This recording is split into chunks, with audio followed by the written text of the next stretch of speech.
Ha llegado el momento de escuchar la palabra de Dios. Un potente mensaje extraído de las Sagradas Escrituras. En la voz del pastor Carlos Hoyos. Bueno, como el tiempo apremia, mi estimado pastor. Sí, señor. Entonces vámonos con la primera pregunta. Dice, pastor, me quiere decir, ¿qué quiere decir el hecho de que Dios ha prefijado el orden de los tiempos y límite de la habitación de los hombres? Y entonces cita Hechos 17:26. La palabra pre es un prefijo en el español, ¿no? Sí, señor. Y la palabra pos es después. ¿Sí? Entonces lo que el texto está diciendo es que a Dios no le toma nada por sorpresa. Que con anterioridad tiene el control de las cosas y hasta dónde va. Porque excepto Dios, todo tiene principio y todo tiene fin. Y hubo un momento en la eternidad en la cual Dios pensó en un universo. Y quiero ir más allá. Antes del universo pensó en nosotros.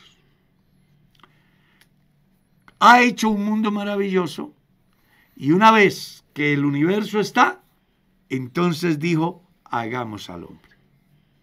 Lo ha establecido acá y le ha puesto límites a los días del hombre, hablando de manera individual y según sus generaciones. Pero también en el campo del universo como tal, así como tuvo un principio, va a tener un fin. Pedro en su carta da una muy interesante descripción acerca de la consumación de los tiempos, de todo el entorno en el cual nosotros nos movemos. Así que lo que la Biblia nos enseña ahí es que a Dios nada le toma por sorpresa. Pedro en su carta habla de la presciencia de Dios, el conocimiento anticipado de las cosas que sucederán después. Esa es la garantía que tenemos los cristianos, que a Dios nada le tomará por sorpresa, que las adversidades que enfrentemos no escapan al conocimiento de Dios. En consecuencia, yo puedo vivir tranquilo, caminar tranquilo, dormir tranquilo, independientemente de los diferentes fenómenos que se den en la tierra, ya sean naturales, ya sean sociales, ya sean políticos, sean religiosos, pues Dios de antemano sabe todo y en ese todo, de todo lo que pasa, estoy yo y Dios tiene el control. Así que no hay nada que temer. Amén. Pastor, ¿cuál es el juego extraño que ofrecieron los hijos de Aarón? Bueno, cosas en las cuales no deberían de participar. Y creo que cuando nosotros traemos el contexto a nuestro tiempo, o sea, cuando nosotros miramos la posible aplicación hoy, es el equivalente a pretender hacer lo que Dios hace. Entonces hay casos tales como fingir que son llenos del Espíritu Santo. ¿Ya? Pretender suplantar la obra directa de Dios por la obra nuestra. Querer que la gente se mueva por la manipulación de las emociones que se dan en las masas a causa de determinadas intervenciones, ¿cierto? Que generan ciertas reacciones y que el que no conoce dice la presencia de Dios. Y resulta que es algo que nada tiene que ver. Ahora bien dirá, ¿pero cómo? Bueno, cuando uno lee el capítulo 13 de la primera carta a los Corintios se encuentra esa posibilidad de lenguas humanas y lenguas angelicales, de expresiones que son naturales de Dios y de expresiones humanas que son humanas. A eso es a lo que se menciona allá y que cuando lo traemos a nuestro tiempo pudiéramos describirlo así. Pastor, pero acaba de decir que fingir ser llenos del Espíritu Santo. ¿Cómo se conoce que un cristiano finge ser lleno del Espíritu Santo? Por los frutos. Jesús dijo, por sus frutos los conoceréis. Hay personas que piensan que, entre comillas, además respeto, porque pues ni más faltaba, hacen alarde de las lenguas, pero su vida deja mucho que desear. Entonces, por eso decimos aquí, por los frutos los conoceréis. Amén. Pastor. Amén, hermano Carlos. Dice, alguien nos pregunta, dice, pastor, estuve escuchando hace poco la Biblia en audio y decía que el hombre que se casa con una mujer divorciada fornica y al contrario. ¿Qué piensa usted? Porque no todos dicen igual. Tal vez escuchó un comentario. O a lo mejor no entendió bien el texto que escribe Marcos. Porque es que hay una cosa que es muy interesante en el texto. Mire, dice que el que se casa con la divorciada adultera. ¿Ya? Y quien se casa con el que da la carta de divorcio, también adultera. Pero hay una salvedad. A menos que haya de por medio la fornicación. En otras palabras, lo que el texto está diciendo, y que él lo escuchó en audio, es que si no está de por medio el pecado de fornicación, cualquier divorciado o divorciada que se vuelva a casar comete adulterio. ¿Cómo no cometer adulterio? Si existe el pecado de fornicación, que es lo que Jesús mismo reglamenta en el capítulo 19 del Evangelio según San Mateo. ¿Ya? Sí, señor. Entonces, cuando lees bien, encuentras que hay una salvedad. ¿Sí? Y voy a colocar un ejemplo simple para tratar de que las personas se entiendan. Todo el personal ABR Radio debe de estar aquí faltando 10 para las 5 de la mañana. ¿Ya? Salvo algo de fuerza mayor. ¿Y cuál puede ser ese algo de fuerza mayor? Bueno, que se enfermó, que el vehículo en que iba a salir se le pinchó la llanta en el camino. Que llueva mucho. Sí, ¿por qué no? Porque trató de abordar el vehículo y no pudo, o porque no tenía la forma de protegerse. Entonces, así también el Señor dice que el divorcio es permitido siempre y cuando haya de por medio el pecado de fornicación, que no necesariamente se relaciona a vida sexual de pareja de jóvenes no casados, sino que más bien está relacionada con el griego porneia, sí, que representa más de 120 pecados sexuales en el tiempo de hoy. Ese es uno de los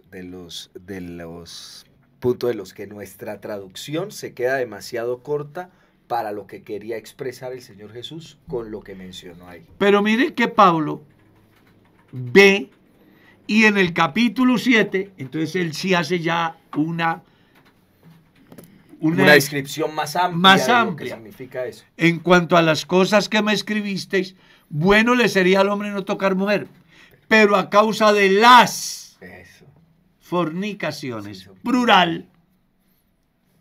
Y en esas fornicaciones encontramos no solamente pecados sexuales, sino otros.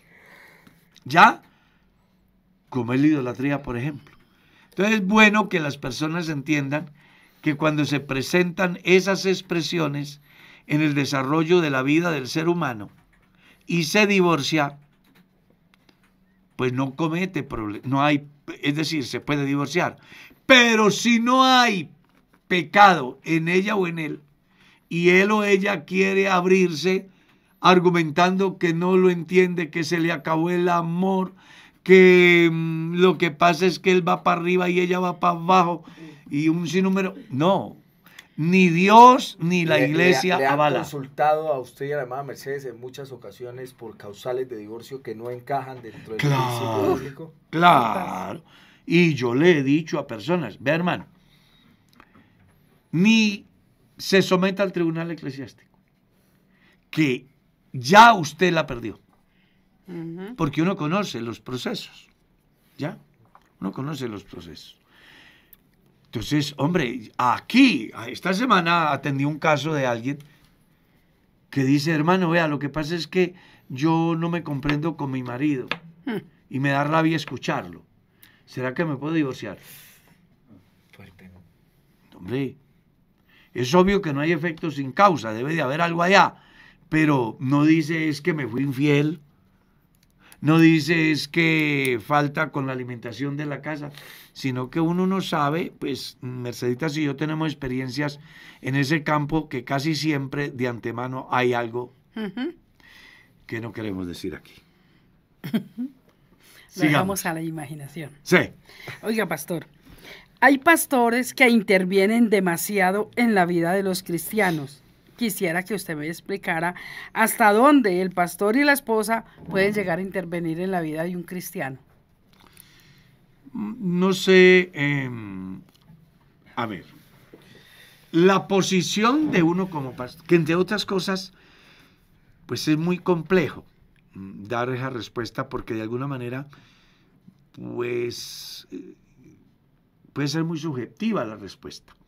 Pero voy a plantear de una manera abierta, tratando de ser objetivo. Es mi visión, no es la visión de la Santa Madre Iglesia. Es mi visión. Ni de los otros pastores. Sí, cada pastor es autónomo y bueno. Yo pienso que la misión del pastor es predicar, es enseñar, es amonestar, es sentar disciplina en determinados casos. ¿Ya? Y en ese campo, muchas veces el pastor, o en esos campos, al pastor le toca ir un poquito más allá de una simple conferencia. De pronto eso es a lo que el cristiano que hace la pregunta dice que intervienen mucho en la vida privada. Puede ser que hay pastores que intervienen en el manejo de la economía de una familia, por ejemplo. Venga, hermano, ¿y usted cuánto se ganó? Venga, hermano, ¿y cómo distribuye usted su dinero? Venga, hermano, yo vine por los diezmos. A mí me parece que la ¿Dónde van? Eso. No, en el Boyacá Real me he encontrado con algo muy interesante. Y es que hay hermanos que me dicen, hermano, es que yo quiero pedirle permiso. Y a mí me ha dado vergüenza. Porque pues yo no soy el padre de los hermanos. Sí. Y en las iglesias donde yo he estado, me encuentro con ese fenómeno. Con ese fenómeno. Hermano, es que yo quiero pedirle permiso. Y, no, usted es libre. ¿El cristiano es libre para ir? Usted es libre. Ahora, si usted ayuda en la iglesia en algún campo, pues dígale a su pastor, vea, quiero hacerle saber que voy a salir para que si no me ve, no se preocupe. Porque en eso sí me parece importante, dado que a veces uno tiene proyectos en la iglesia y cuenta con determinados talentos que tienen hermanos, pero los hermanos salen y no dicen para dónde se van. No es pedir permiso, sino hacer más bien saber. Hacer saber. Hermano, voy para tal parte. Mire, ayer estábamos visitando, yo no sé si el pastor Darwin fue conmigo. Sí, creo, ¿no? Donde el hermano Guisado. Claro. Me encontré con un hermano que hacía 15 años no lo veíamos.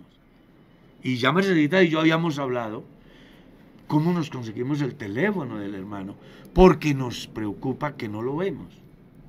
No sé si algunos se darán cuenta que un domingo en la noche, a cualquier hora de la noche o en la madrugada del lunes, yo envío mensajes, porque yo me pongo a repasar qué ovejas me hicieron falta. Entonces yo les envío un mensaje, estuve contando mis ovejitas y me hicieron falta 4, o me hicieron falta 2, o me hicieron falta 3.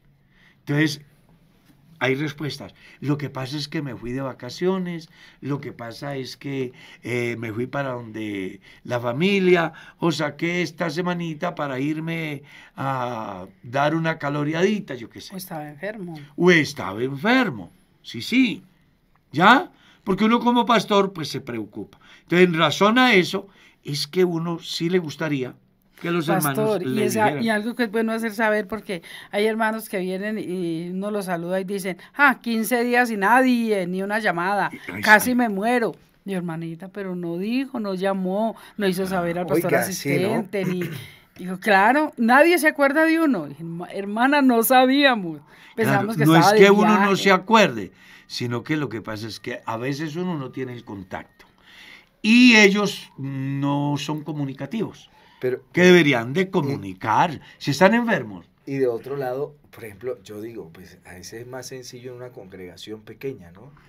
Pero a veces, por ejemplo, en Boyacá Real, yo le digo a la gente, a veces uno ni cuenta, o sea, ¿cómo decirlo? O sea, son tantas las cosas que uno a veces hace, y que uno dice, atienden. pero Dios del cielo, Y es ¿en qué mucha la momento? gente para Uno atender. los domingos, o sea, se abre el templo antes de las 8 de la mañana, ¿cierto? Claro. Y cuando uno se dio cuenta, ya son las 10, ya arrancó el culto, ya están Y ha estado uno ocupado todo el tiempo. todo el tiempo. Y es tanta la gente, claro que sí, es importante lo que usted acaba de decir, hermano Carlitos. Entonces yo creo que los creyentes sí deberían.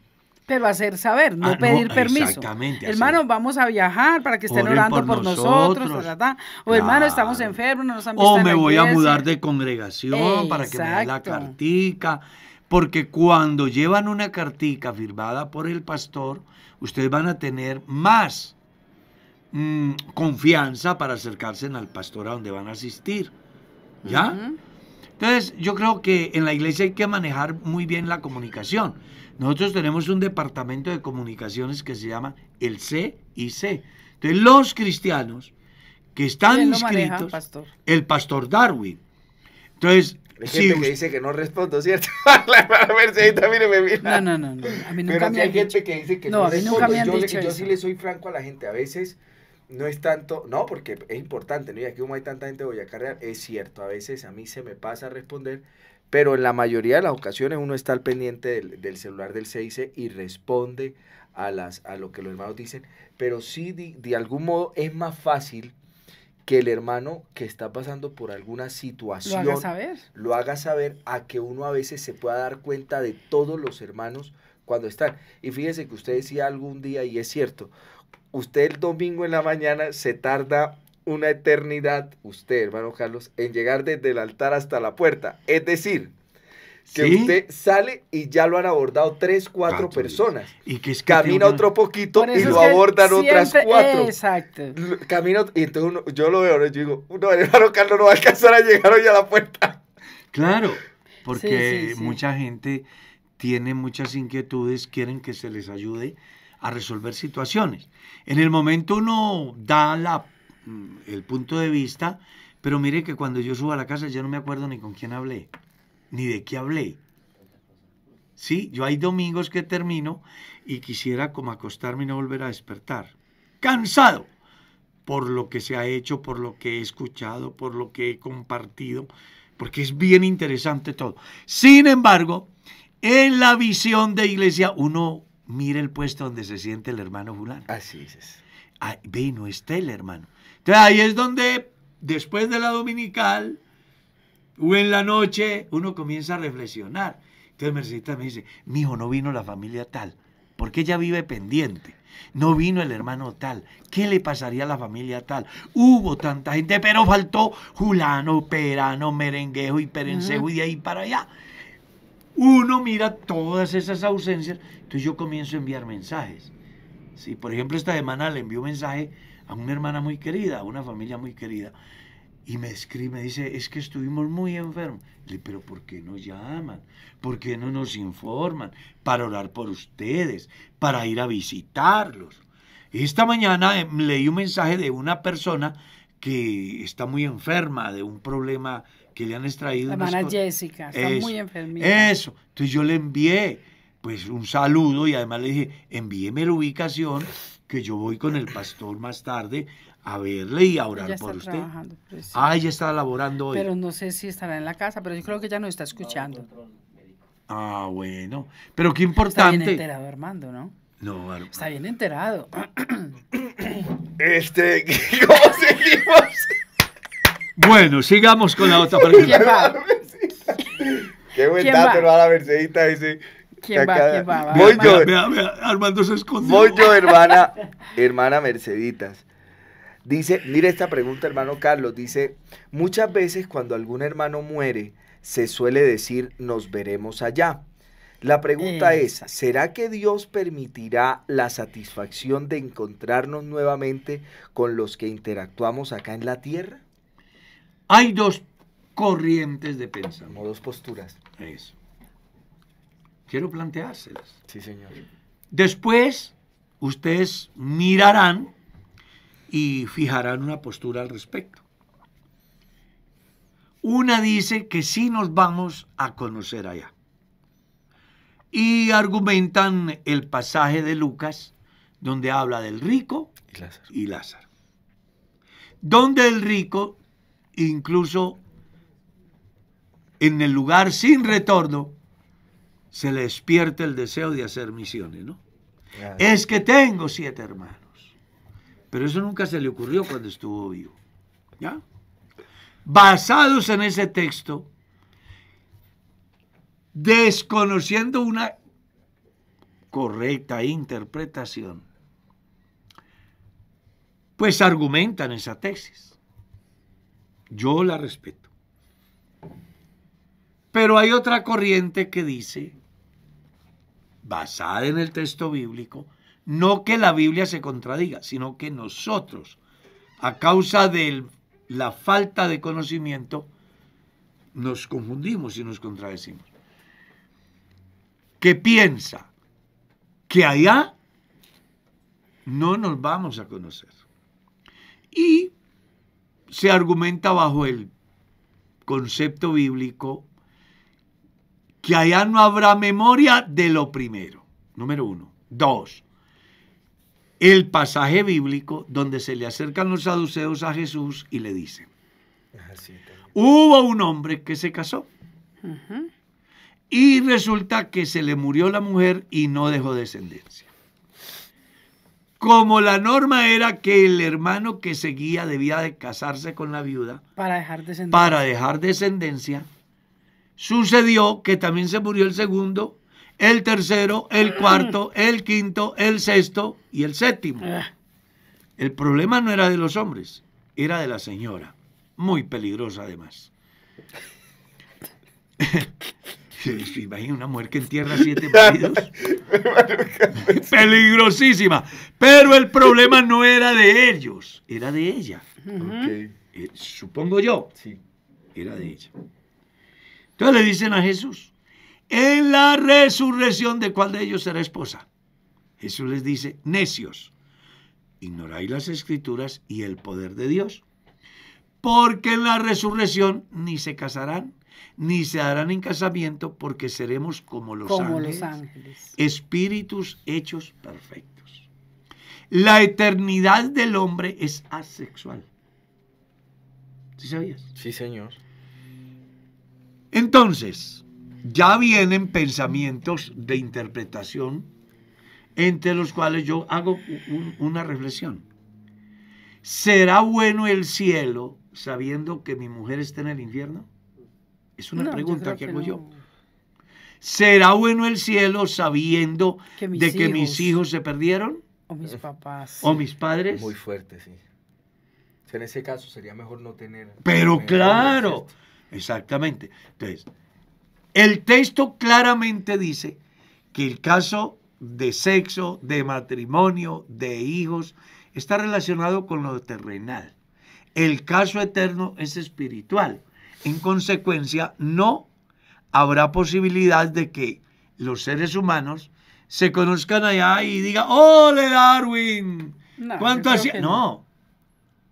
Yo pienso que el gozo será tan grande que no habrá tiempo para otra cosa diferente que agradar o bendecir o reconocer o dar gracias al Dios de la gloria. Y fíjese que habían hecho una pregunta hace días, acá yo la tengo anotada, que era que si no vamos a tener memoria ¿cómo vamos a hacer para exaltar a Dios si si en relación con lo que Dios hizo por nosotros ya no tenemos memoria de eso? No, por eso es que dice, no habrá memoria de lo pasado, de lo que dejó de ser humano en lo humano. Que para viviremos un entrar presente con Dios. Sí, mire la pregunta, para ya la vivir encontré. una dimensión espiritual donde se cumple lo que dice Juan. Sí, señor. Ahora somos hijos de Dios, pero no somos ahora lo que vamos a hacer. Aún no se ha manifestado Claro, lo que... porque sabemos que cuando Él se manifieste, entonces dejaremos esta condición Exacto. de emociones naturales, pasionales, carnales, para entrar a la dimensión de Dios. Seremos semejantes a Él porque le veremos tal cual como Él es. Mire, la pregunta que hacían era, pastor, si en el cielo no habrá memoria de lo terrenal, ¿cómo sabemos por qué razón le daremos la gloria al Señor? Pero ya usted lo acaba Claro, de es aclarar. que se entra a una dimensión diferente. Distinta, claro que sí. Muy importante que tengamos en cuenta. Bueno, voy Hermana Merceditas. con una taquillera según el pastor Darwin. Según la Biblia, pastor, pregunta una hermana, ¿cómo debe ser mi comportamiento como esposa? Quisiera saber bíblicamente, como mujer sujeta, ¿cómo sería mi procedimiento como mujer sujeta a mi esposo? Su procedimiento es así. Sí, señor. Ay, Bueno, no señor. exagere. No, es verdad. No exagere. Lo que diga Señor, ¿Qué cuando tal? diga Señor, donde quiera Señor. Yo iba a decir una respuesta, iba a decir, hay una muy buen sermón de la hermana Mercedes en su canal acerca de cómo es. Sí, Digamos Es que una la muy hermana buena Mercedes en conferencia. esa conferencia responde de manera bíblica muchos de los aspectos en relación con esa pregunta. claro.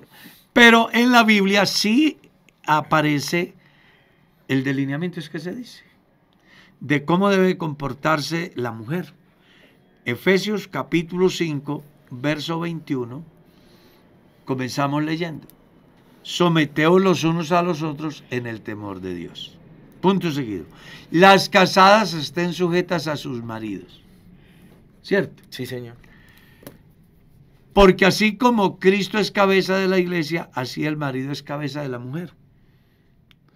Así que las mujeres deben de estar sujetas a sus maridos en todo. Aclaro, ese todo es que relativo. Porque luego Pedro en su carta y Pablo en otra de sus cartas dice, mujeres sujetadas a vuestros maridos como conviene. O sea, hay ya una visión diferente del texto inicial leído. ¿Por qué? Hombre, porque pienso que en el momento que se da el texto de Efesios, hay una coyuntura cultural muy interesante, la cual afectaba a la iglesia no solo de Éfeso, sino de Corinto, que era la supremacía de la mujer. Fue una época muy feminista, donde incluso en ese sistema no funcionaba ni el profeta ni el sacerdote, sino la sacerdotisa, desplazando de la autoridad dada por Dios al hombre. Y en razón a eso es que se habla de ese todo. Luego en otras cartas leemos cómo conviene, porque el fenómeno en esas otras iglesias no era igual al de la iglesia de Corinto y la iglesia de Éfeso. ¿Está claro?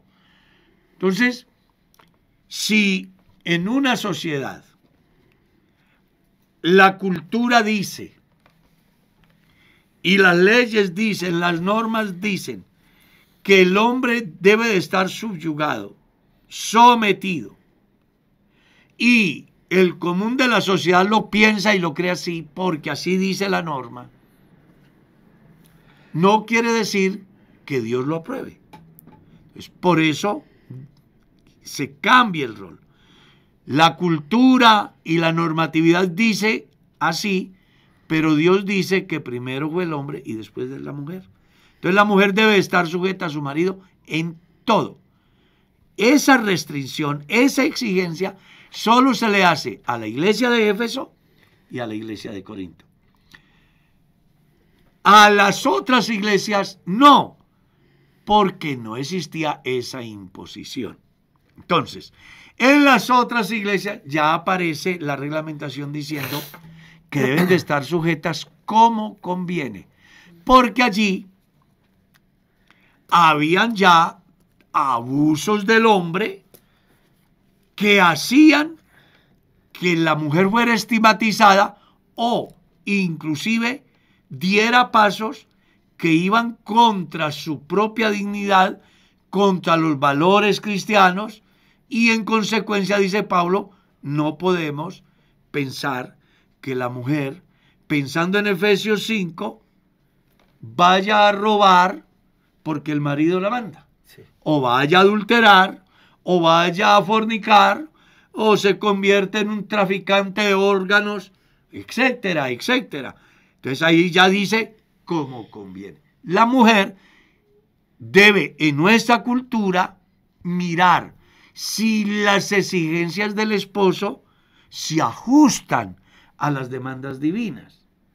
Porque si no se ajustan, pues ella no debe de sujetarse en aquellas cosas que riñen con sus principios, como persona y como cristiana. Es que yo quería decir algo, es que el contexto en el que Pablo pone eso, que yo sé que a las mujeres les puede parecer un poco fuerte, pero es que de algún modo está supeditado a una condición, y es que el marido la ama de tal forma que el comparativo es como Cristo amó a la iglesia. En ese sentido, un esposo que verdaderamente ama a su esposa en consecuencia de que le ha entregado su vida a Dios, pues no hará que su esposa esté sujeta a acciones que vayan aún en contra de lo que ella en su dignidad debiera hacer o en su relación debiera hacer.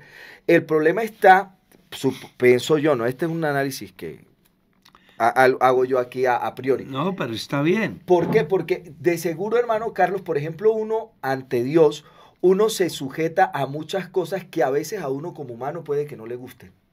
Pero como uno ama a Dios y le ha dado el lugar preponderante, entonces uno en consecuencia del amor a Dios, uno obedece a Dios porque sabe a ciencia cierta que eso que Dios le pide es lo que verdaderamente uno debiera hacer, ¿sí? A pesar de que mi naturaleza...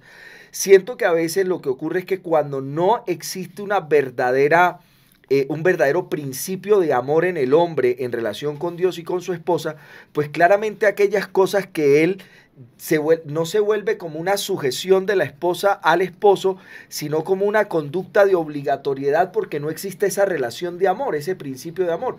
Porque cuando hay amor es fácil poder aceptar o acatar aquellas cosas que, aunque a mí en principio me molesten, yo sé que están en el camino del amor, de lo que Dios ha establecido en su palabra. Mire que usted me está dando la razón. Yo he utilizado un término en mis conferencias, ¿no? Que la persona se debe, ¿qué? Morir. Usted por amor a Dios hace morir lo que afecta a su relación con Dios. Usted por amor a su esposa hace morir lo que afecta la relación con su esposa. Sí, señor.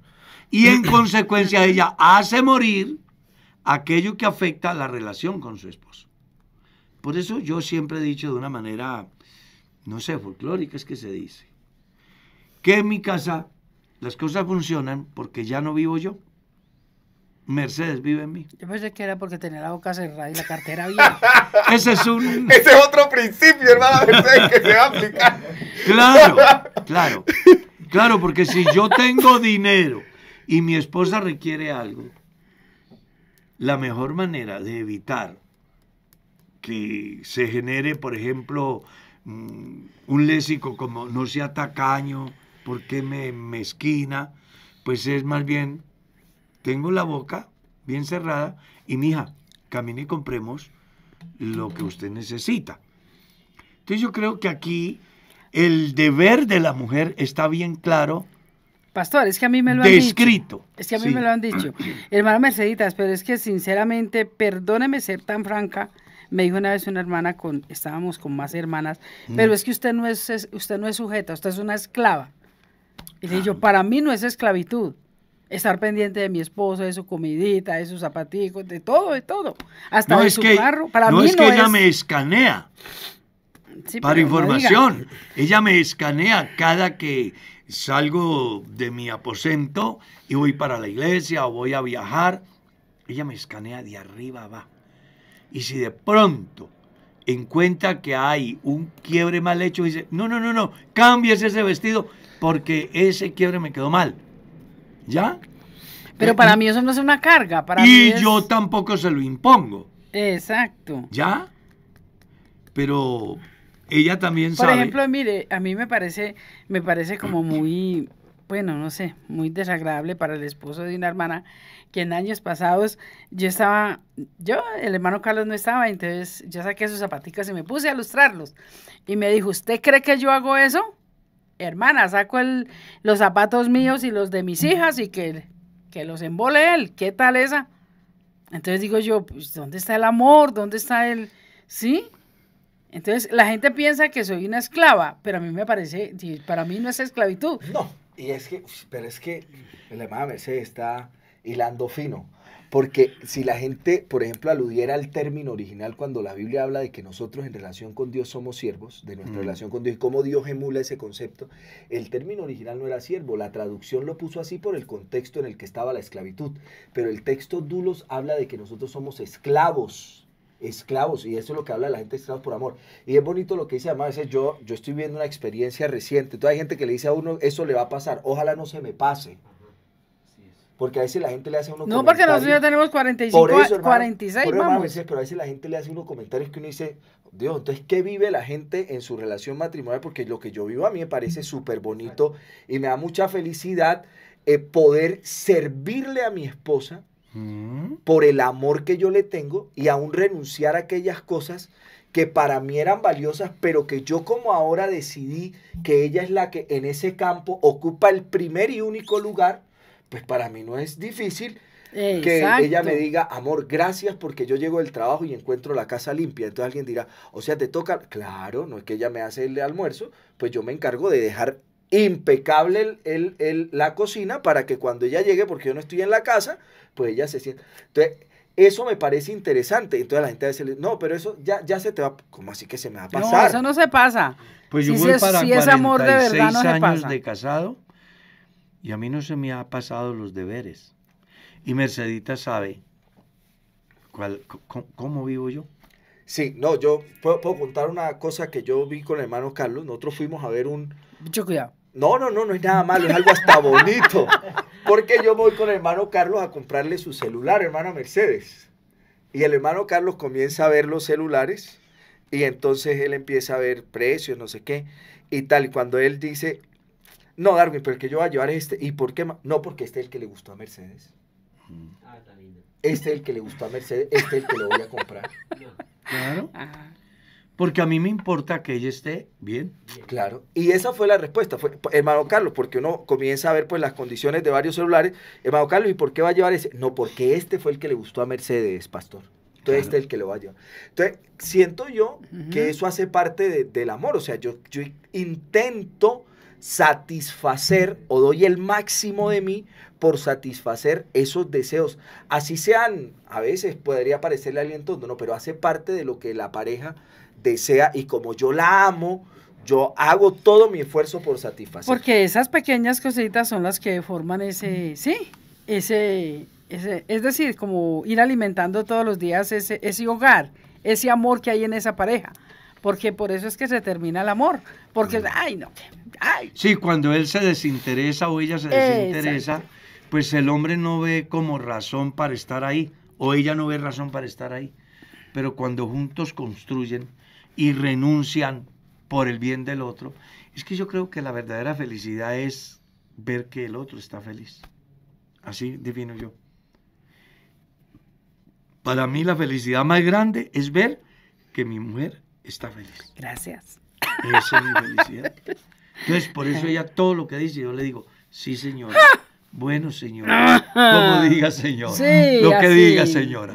Donde diga, señora. Cuando quiera, señor. Y cuando el pastor dice, Mercedita, entonces ahí mismo voy, señor. Sí, señor. Le a usted irte. Bueno.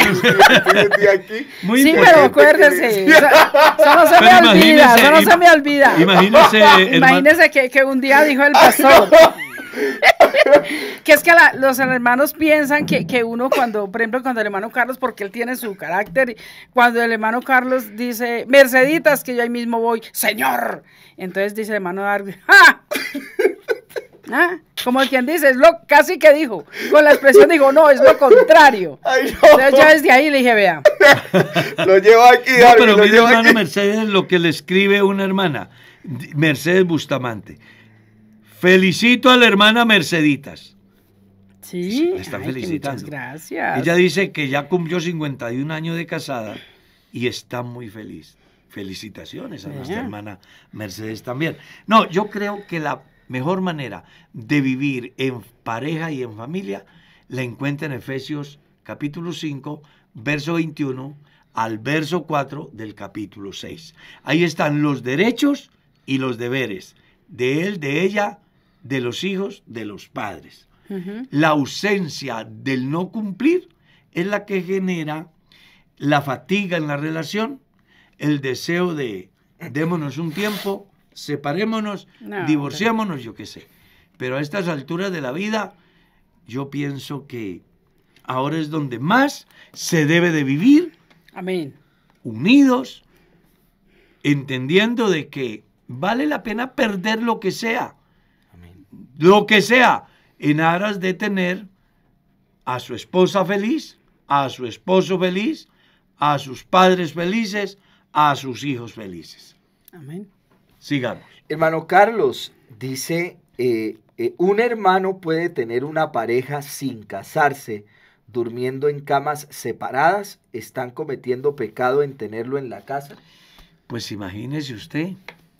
Ernestico así que lo gatea. Él siempre dice eso. No, les voy a contar una anécdota.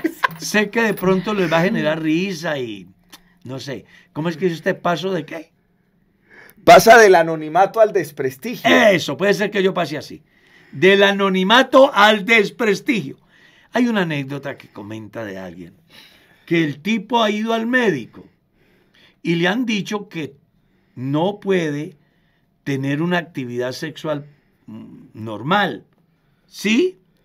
Y que en consecuencia tiene que esperarse, creo que son 30 días para poder tener intimidad con su esposa. Entonces él viene y le dice a la esposa, mija, ¿cómo le parece que a causa de mi problema el médico me ha dicho que yo no puedo tener pues vida sexual con usted hasta dentro de 30 días? Entonces la hermana, muy generosa, le dice, mijo, con tal de que usted esté bien, claro, no hay ningún problema. Pero dice que un día, no sabemos qué le pasó al hermano, y se ha levantado y ha ido hasta donde está la esposa. Entonces ella le dice, no se puede porque el médico dijo que es hasta dentro de un mes. Y ahí que le dijo, adelánteme la quincena.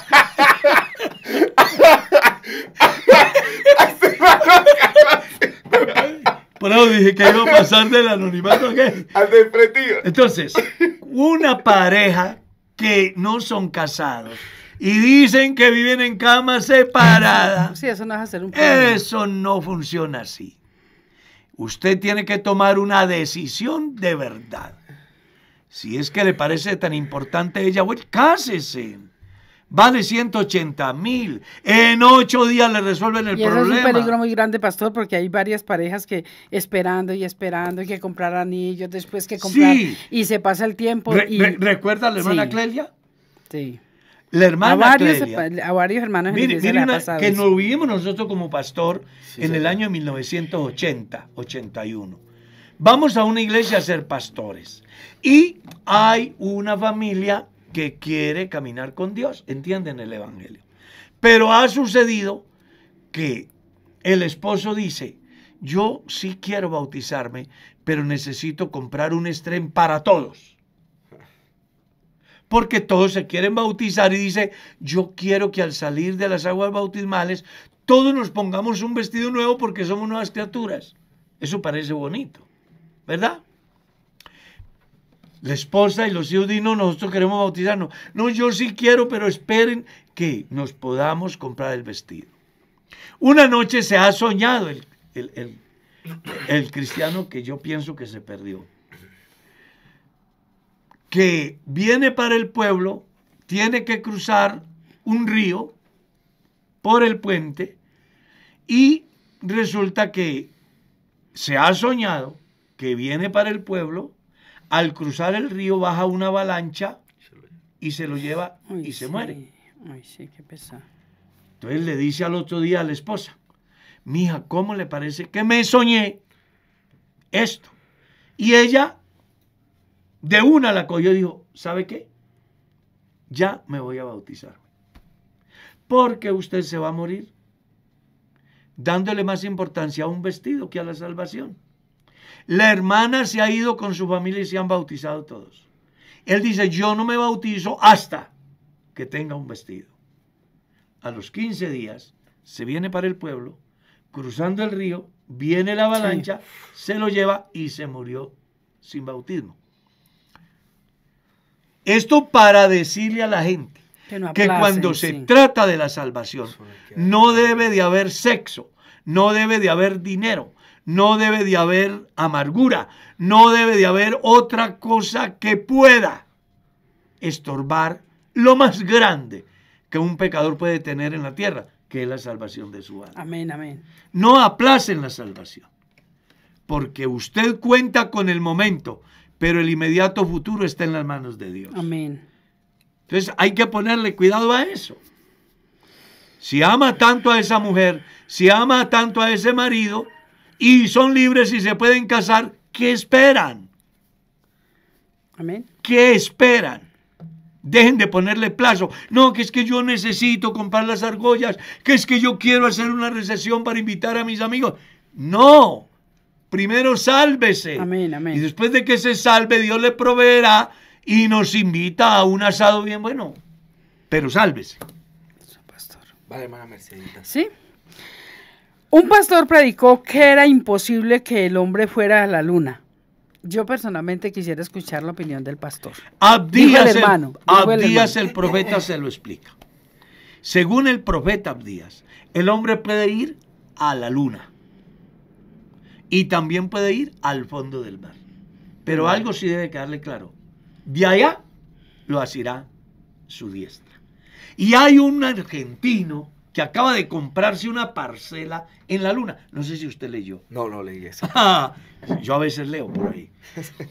Y me llama la atención que hay más de 10,000 propietarios de la luna. Ya hay más de 10,000 personas adineradas que han comprado un pedazo de tierra en la luna porque piensan que algo va a pasar aquí y van a escapar allá.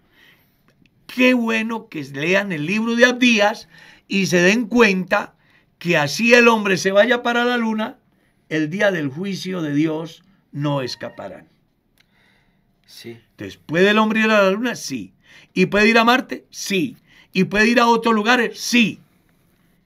Está profetizado en el capítulo 12 del libro de Daniel. Entonces, sí, acerca de que la ciencia se aumentará. Y hoy lo estamos viendo. Ya hay fábrica de bebés, ¿no veo? Hay fábrica de bebés. Oye, es impresionante.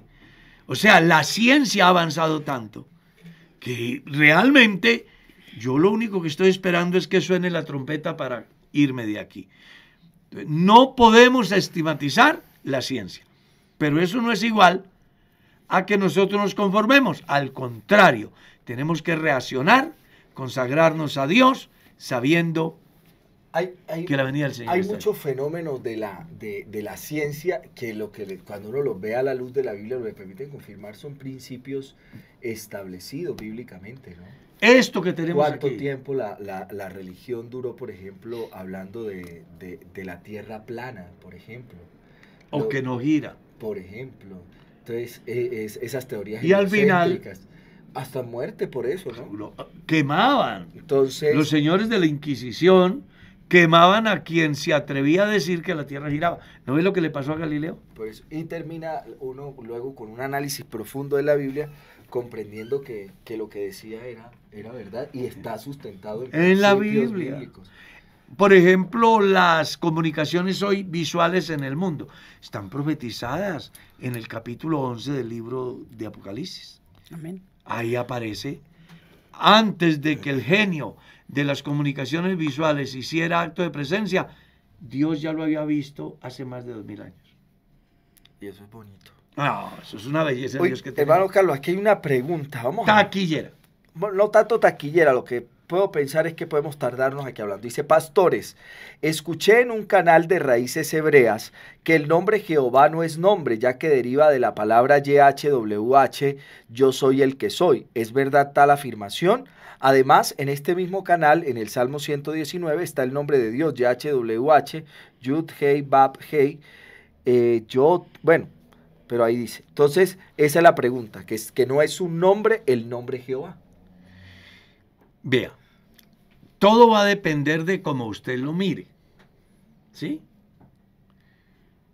Si usted lo mira como que no es nombre, pues no será nombre.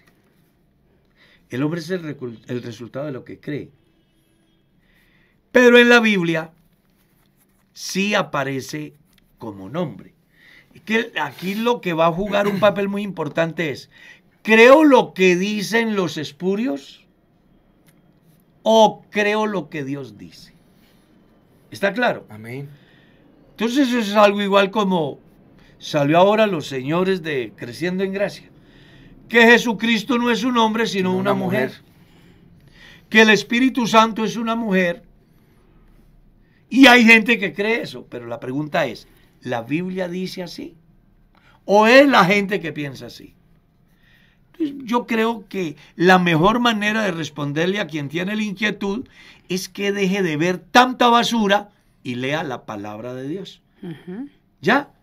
Porque recuerde que hubo una discusión muy interesante en los días de Salomón.